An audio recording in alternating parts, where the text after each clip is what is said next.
हाँ जी, बहुत देखता हूँ आपको। मैं बिल्कुल ठीक हूँ। आप कैसे? एकदम बढ़िया, टनाटन।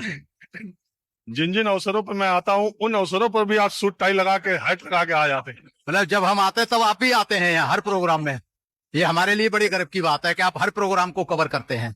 मैं सबके प्रोग्राम कवर करता हूँ, कोई एक ही जगह के नहीं, हर पार्टी का, हर समाज के, हर जगह पे जाता हूँ। बहुत बढ़िया, बहुत धन्यवाद। आपका स्वागत है इस परिसर में। आप नौकरी के दिनों में आप कहाँ थे? नौकरी के दिनों में यही थे, दिल्ली में। नौकरी के दिनों में भी हम बीएसपी का काम करते थे, बाम सेवका करते थे, आज भी कर रहे हैं और मरते दम तक करते रहेंगे।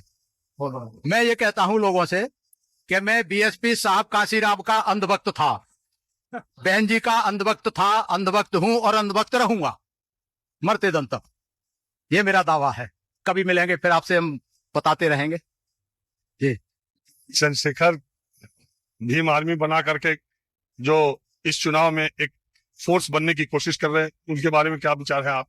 देखो, कौन सा पार्टी वाले की? अच्छा, मेरे हिसाब से एक चंदू है, वो चक्की चलाता है। मैं सोच रहा था आप उसके बारे में पूछना चाह रहे हैं, तो वो जिसकी बात कर रहे हैं। जहां से सांसद हुए वहां से आपकी पार्टी को कितना टिकट वोट मिला मालूम है? हाँ, ऐसा है ना, जहां से सांसद हुए, कैसे हुए वो आपको पता होगा।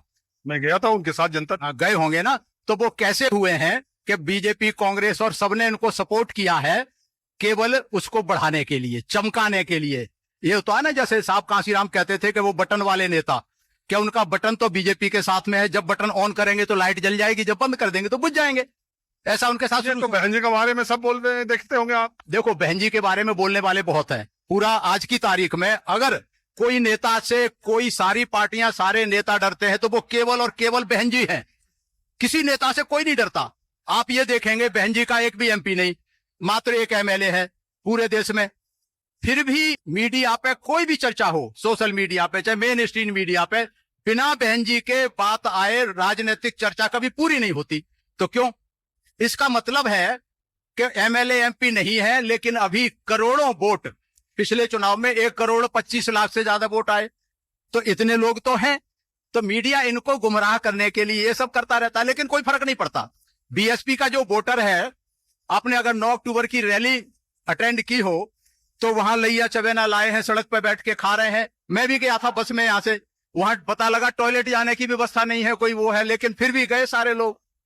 तो ये जो बहुजन समाज पार्टी का कारवां है, ये महापुरुषों का, ये बीएसपी का नहीं है सिर्फ। ये शुरू होता है ज्योतिबा फुले से और गौतम बुद्ध से लेकर के, उनकी विचारधारा का कारवां है।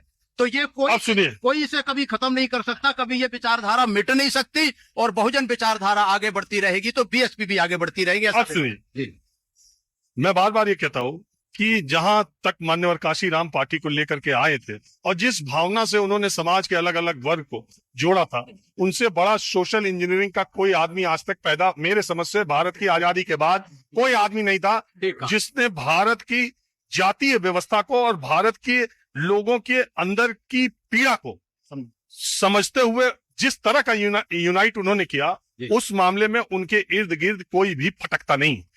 इस देश में मैं कई बार उनके बारे में, पहले जब मैं छोटा था तो सोचता था कि यार ये क्या आदमी है जो कि नारा लगवा देते हैं, मिले मुलायम काशीराम, हवा में उड़ गए जय श्री राम।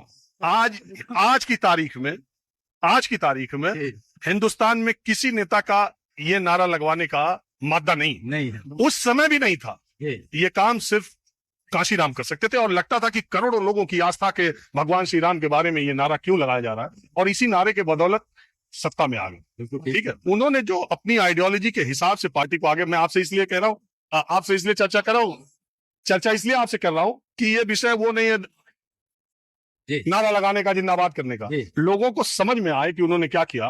तो इसलिए जब किसी आदमी की जन्म तिथि, पुण्यतिथि पर आप कार्यक्रम करते तो उसके योगदान की चर्चा भी करनी चाहिए, मुझे लगता है। आपने जब बामसेफ नाम लिया तब मुझे याद आया, तो मैं